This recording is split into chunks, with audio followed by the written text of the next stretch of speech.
spending package down our throats. Are we headed towards socialism? Joining me now is Thomas Sowell. He is the author of Applied Economics.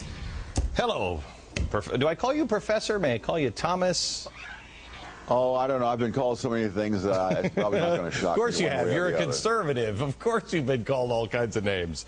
Applied Economics, Thinking Beyond Stage One is the name of the book. And I have to tell you, America, this is the best thing that you could read. If you want to figure out what is going on and how do we solve these problems, I'm telling you, I read a lot.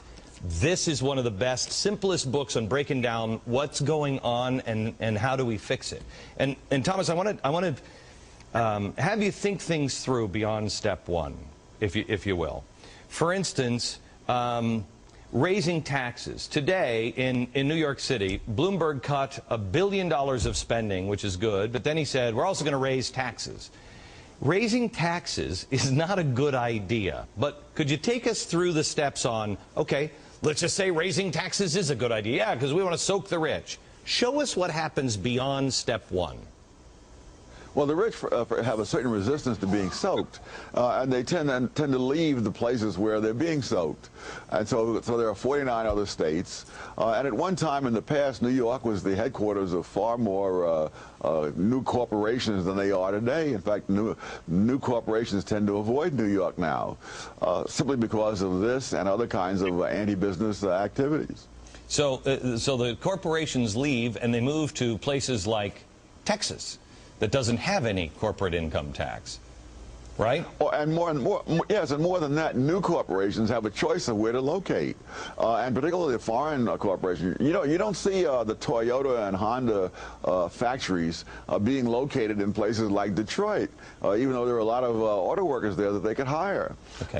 Because the things that have made Detroit a disaster area for General Motors would make it a disaster area for Toyota.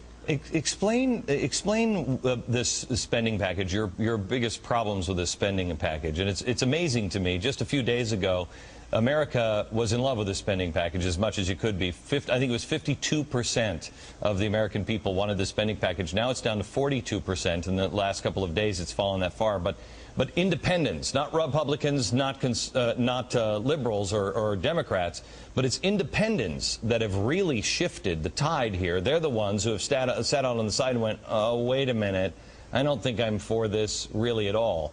What is the problem with this spending bill?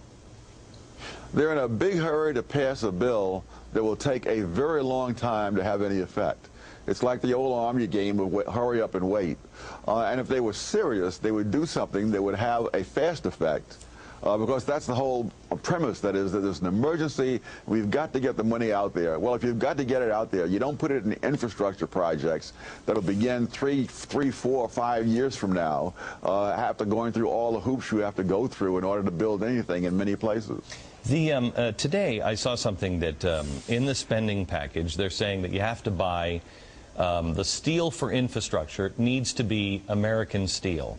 And Joe Biden was defending this, and he was saying, oh, this is great. But it amazed me because in Switzerland this week, Putin was there, and he said, we must avoid protectionism. Could you explain why it would be a bad idea to just buy U.S. steel? I mean, as good and warm and friendly as that sounds, why is that a bad idea? Well, this has already been tried under the Bush administration. You help the American steel industry, you keep out foreign steel, and what that does, it means that you'll get more employment in the steel industry and more profits in the steel industry.